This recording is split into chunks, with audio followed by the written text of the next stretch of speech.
Hi നമസ്കാരം. എല്ലാവർക്കും passion fruit കിച്ചണിലേക്ക് സ്വാഗതം. എല്ലാ കൂട്ടുകാരും സുഖമായിട്ടിരിക്കുന്നതെന്ന് വിശ്വസിക്കുന്നു. ഞാൻ ഇന്ന് വന്നിരിക്കുന്നത് ചെമ്മീൻ മസാല റെസിപ്പിയുമായിട്ടാണ്. വീഡിയോയിലോട്ട് പോകുന്നതിന് മുമ്പ് ചാനൽ ഏതെങ്കിലും കൂട്ടുകാർ ആദ്യമായിട്ടാണ് കാണുന്നതെങ്കിൽ മറക്കാതെ ഒന്ന് സബ്സ്ക്രൈബ് ചെയ്തേക്കണേ. അതുപോലെ തന്നെ ലൈക്ക് ചെയ്യാനും ഷെയർ ചെയ്യാനും വീഡിയോ ഫുള്ളായിട്ടൊന്ന് വാച്ച് ചെയ്ത് സപ്പോർട്ട് ചെയ്യാനും മറക്കല്ലേ. അപ്പോൾ ശരി, നമുക്ക് വീഡിയോയിലോട്ട് പോയാലോ. ഇന്ന് എനിക്കിവിടെ കിട്ടിയിരിക്കുന്നത് നല്ല കായൽ കൊഞ്ചാണ്, നല്ല വലിപ്പമുള്ള കായൽ കൊഞ്ചാണ്.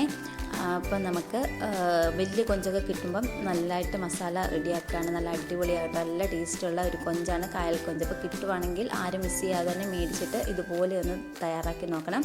അപ്പം നമുക്കിതൊന്ന് വൃത്തിയാക്കി എടുക്കാം. എല്ലാവർക്കും ഇത് വൃത്തിയാക്കി എടുക്കാൻ അറിയാമല്ലോ, അതുകൊണ്ട് ആ വീഡിയോ ഞാൻ ഇട്ടിട്ടില്ല. ഇതാ കൊഞ്ചെല്ലാം ഞാൻ വൃത്തിയാക്കി കഴുകിയൊന്ന് എടുത്തിട്ടുണ്ട്.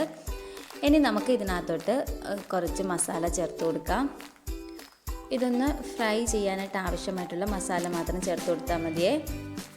ഒരു 1/2 സ്പൂണ് മുളക് പൊടി, 1/4 സ്പൂൺ അളവിൽ മഞ്ഞൾപ്പൊടി, 1/4 സ്പൂൺ അളവിൽ ഉപ്പ്, ഇത്രയും ഞാൻ ചേർത്ത് കൊടുത്തിട്ടുണ്ട്. ഇനി നമുക്കിതെല്ലാം നന്നായിട്ടൊന്ന് പരട്ടിയെടുക്കാം. എല്ലാം ഒന്ന് നന്നായിട്ടൊന്ന് പരട്ടി എടുത്തിട്ടുണ്ട്. എന്നിട്ട് ഒരു 15 മിനിറ്റ് ഇതൊന്ന് റെസ്റ്റ് ചെയ്യാൻ വെക്കുകയാണെങ്കിൽ മസാലയെല്ലാം നമ്മുടെ ഈ കൊഞ്ചയിലോട്ടൊന്ന് പിടിച്ച് കിട്ടും.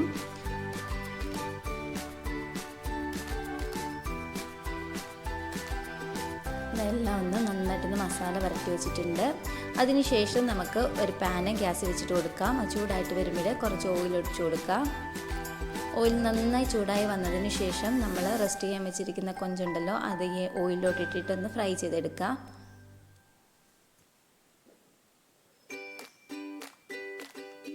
കൊഞ്ചെല്ലാം ഞാനൊന്ന് ഇട്ട് കൊടുക്കുന്നുണ്ട്.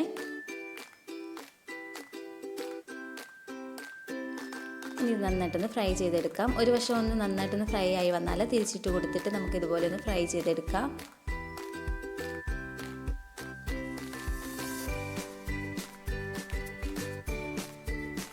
കൊഞ്ചെല്ലാം നന്നായിട്ടൊന്ന് ഫ്രൈ ആക്കി എടുത്തിട്ടുണ്ട്. ഇതൊരു വേറൊരു പാത്രത്തിലോട്ടൊന്ന് മാറ്റി കൊടുക്കാമേ.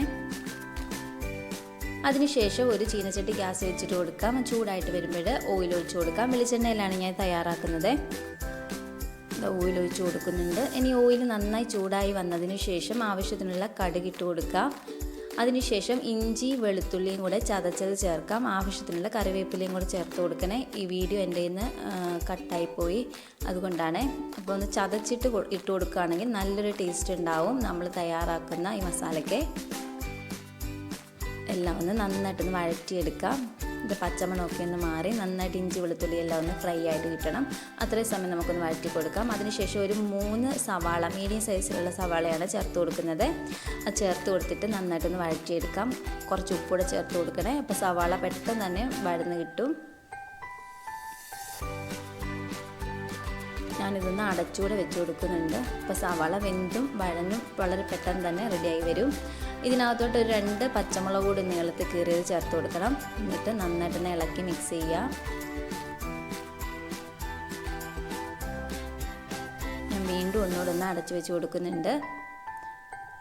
ഇതിൻ്റെ കളറൊക്കെ ഒന്ന് മാറി ഒരു ഗോൾഡൻ ബ്രൗൺ കളറിലോട്ടാകുന്ന അത്രയും സമയം നമുക്കിതൊന്ന് വഴറ്റിയെടുക്കാം.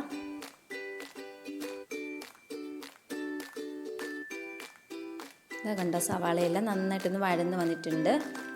ഇനി നമുക്ക് ഇതിനകത്തോട്ട് ഒരു വലിയ തക്കാളി ചെറുതായിട്ട് കട്ട് ചെയ്ത് ചേർത്ത് കൊടുക്കാം. നല്ല പഴുത്ത തക്കാളി തന്നെ ഉപയോഗിക്കാൻ നോക്കണേ.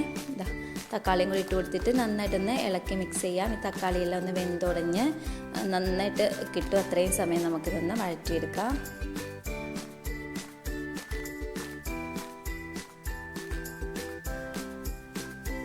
നമ്മൾ ഇട്ട് കൊടുത്തിരുന്ന തക്കാളി സവാളയും എല്ലാം നന്നായിട്ടൊന്ന് വഴന്ന് റെഡി ആയിട്ട് വന്നിട്ടുണ്ട്.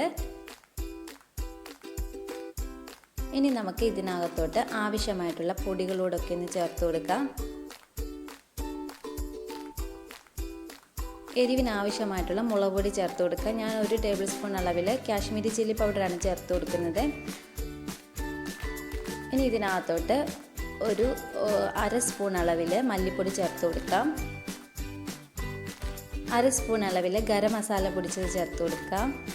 വീട്ടിൽ തന്നെ പൊടിച്ച മസാലപ്പൊടിയാണ്. ഇനി നമുക്ക് ഇതിനകത്തോട്ട് ഒരു 1/4 സ്പൂൺ അളവിൽ മഞ്ഞൾപ്പൊടി കൂടി ചേർത്ത് കൊടുത്തിട്ട് നന്നായിട്ടൊന്ന് വഴറ്റിയെടുക്കാം. ഈ പൊടികളുടെയൊക്കെ പച്ചമണമൊക്കെ ഒന്ന് മാറി വരുന്നത്രയും സമയം നമുക്ക് ഒന്ന് വഴറ്റി കൊടുക്കാം. നിങ്ങൾക്ക് കുരുമുളക് പൊടി ചേർത്ത് കൊടുക്കുന്ന ഇഷ്ടമാണെങ്കിൽ അത് ചേർത്ത് കൊടുക്കാൻ മറക്കല്ലേ. എൻ്റെ കയ്യിലില്ലായിരുന്നത് കൊണ്ടാണ് ചേർത്ത് കൊടുക്കാഞ്ഞത്. കുരുമുളക് പൊടി കൂടി ചേർത്ത് കൊടുക്കുകയാണെങ്കിൽ നല്ലൊരു ടേസ്റ്റ് കിട്ടും. നമ്മുടെ പൊടികളൊക്കെ ഏകദേശം ഒന്ന് വഴന്ന് വന്നിട്ടുണ്ട്. ഇനി ഇത് നന്നായിട്ടൊന്ന് വെന്ത് കിട്ടാനായിട്ട് ഒരു ലേശം വെള്ളം ചേർത്ത് കൊടുക്കാം. ഇച്ചിരി വെള്ളം കൂടെ ചേർത്ത് കൊടുത്തിട്ട് നന്നായിട്ടൊന്ന് വഴറ്റിയെടുക്കാം. ഈ വെള്ളം പറ്റി വരണം, അത്രയും സമയം നമുക്കിതൊന്ന് വഴറ്റി മിക്സ് ചെയ്തെടുക്കാം. ഇതുപോലെ നമ്മുടെ ഗ്രേവി ഒന്ന് റെഡി ആയിട്ട് വന്നിട്ടുണ്ട്. ഇനി ഇതിനകത്തോട്ട് നിങ്ങൾക്ക് ആവശ്യത്തിന് ഗ്രേവി വേണമെങ്കിൽ അതിൻ്റെ അനുസരിച്ചിട്ടുള്ള വെള്ളം ഒഴിച്ചു കൊടുക്കണം. ഇനി നമ്മൾ ഫ്രൈ ചെയ്ത് വെച്ചിരിക്കുന്ന കൊഞ്ചുണ്ടല്ലോ അത് ചേർത്ത് കൊടുത്തിട്ട് ഇതുപോലെ ഒന്ന് മിക്സ് ചെയ്തെടുക്കുന്നുണ്ട്. ഇനി ഒരു 2-3 മിനിറ്റ് ഒന്ന് അടച്ചു വെച്ച് കൊടുക്കുകയാണെങ്കിൽ നന്നായിട്ടൊന്ന് കുക്കായ മസാലയെല്ലാം ആ കൊഞ്ചയിലോട്ടൊന്ന് പിടിച്ച് കിട്ടും. നമ്മുടെ കൊഞ്ച് മസാല ഇവിടെ റെഡി ആയിട്ടുണ്ട്. അപ്പോൾ എല്ലാവരും ഒന്ന് മറക്കാതെ ട്രൈ ചെയ്ത് നോക്കണേ. നല്ലൊരു അടിപൊളി ഡിഷാണ്. അപ്പോൾ നമുക്ക് ചപ്പാത്തിയുടെ കൂടോ അപ്പത്തിൻ്റെ കൂടോ എന്തോത്തിൻ്റെ കൂടെ വേണമെങ്കിലും പൊറോട്ടയുടെ കൂടെ ഒക്കെ സെർവ് ചെയ്യാൻ പറ്റിയ നല്ലൊരു അടിപൊളി ഡിഷാണ്. ഞാനിന്ന് പാലപ്പത്തിൻ്റെ കൂടെയാണ് സെർവ് ചെയ്യുന്നത്. അപ്പോൾ എല്ലാവരും ഒന്ന് മറക്കാതെ ട്രൈ ചെയ്തിട്ട് ഫീഡ്ബാക്ക് കമൻറ്റ് ബോക്സിൽ അറിയിക്കാൻ മറക്കല്ലേ. Thank you.